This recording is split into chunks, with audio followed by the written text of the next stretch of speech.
Alright, hey you guys, it's TsubakiSwagg, and I am coming to you to say Merry Christmas! So, I hope everybody is having a good holiday, and of course, I'm coming to you with a review of Naruto Manga Chapter 660. I'll put the name about right here.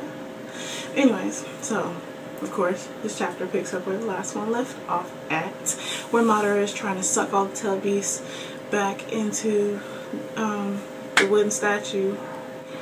And of course, he decided that he was going to start with the 8 tails and the 9 tails. So he was trying to pull Kurama and, well, he was trying to pull Naruto and B in, because both of them are in the tail beast form. And Naruto realized this, so he tried to get out of his Biju mode, but he couldn't. He realized that he couldn't. Kurama wouldn't go back inside of his body. So this kind of made Naruto a little on edge.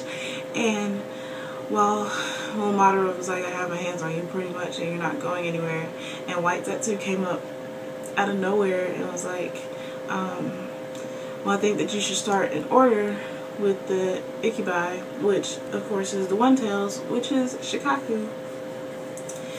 And so Madara set his sights on Shikaku, and when Gaara saw this, Gaara kind of flipped out a little bit, because of course Shikaku and Gaara were together for a very long time until he was sucked out of him previously. So even though Gaara is not his Jinchuriki anymore, he still wants to protect him because they were together for so long. So Gaara was like, I'm not going to let you take Shikaku.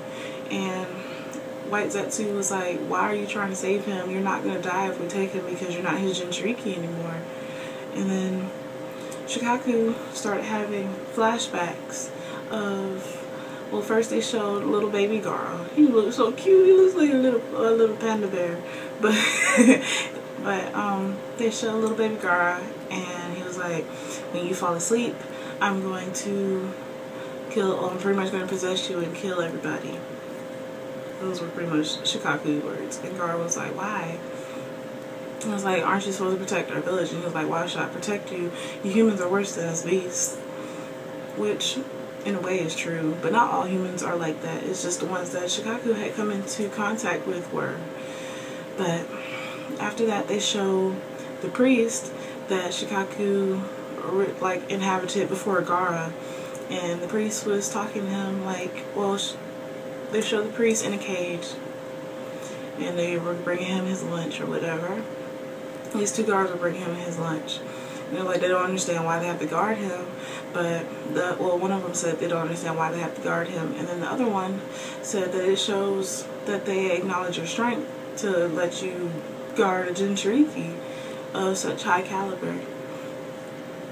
So while all that was happening, the priest was talking to Shikaku, and Shikaku was like, I don't understand why, well, humans are so hateful and spiteful, and they've been so mean to you because you're just because you're a Jinchuriki. And he was like, pretty much, why don't you hate them? Because all you can do is sit and talk to me, and I don't like humans either. Well, and I'm the tail beast that doesn't like humans. And the priest was pretty much like, he understands, like, well, in a way he said that he understands.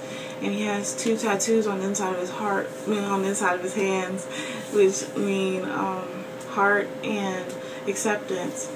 And he was looking at his hands, and he put the one that had heart over the water, and he said, heart, well, your heart is pretty much like a reflection in a mirror, because your mouth says one thing but your heart really wants another, and everybody deep down in their heart wants to be accepted. And he said, once you understand the 2 tattoos that I have in the palms of my hands, then you'll understand what it means to have heart and acceptance. And then they showed the 2 tattoos inside his hand, and then they showed the tattoo that is on Gaara's forehead, which means in love, which is the combination of heart and acceptance. So they finally explained why Gaara has that tattoo on his forehead, because the priest told Shikaku that he will find somebody who will help and guide him, and it was Gaara, because Gaara has that tattoo on his forehead. So Shikaku I think he finally comes to a final realization that he really does need Gaara, even though he feels like he's this all-powerful tailed beast and that he can do everything on his own. So I think he finally realized that he actually needs Gaara, and Gaara needs him too. So during all that, Gaara was trying to protect Shikaku, so he put like sand hands on the chain and was holding the chain from him being pulled into the wooden statue, and pretty much White Zetsu and Madara were asking, why are you trying to protect him? And then they show Kurama talking to Gaara. And he pretty much said, I have to ask you a question. And then right after that, they show Naruto being like pretty much pulled out of the Biju mode Kurama. And it looks like he's about to kick the bucket. Well, it looks like he's about to die just from the look on his face. It's ridiculous.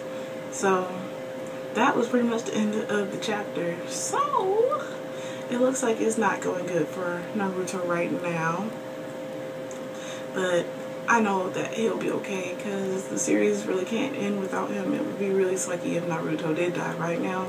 So I highly doubt that he's gonna die, but I could be wrong. A lot of other people have died. So yeah, that was pretty much the end of the chapter. I hate it when they end it like this, because I want to see the next chapter, but no, they want to end it so that way they know that you'll read the next one. Gets on my nerves. Anyways, yeah, so that's the end of it.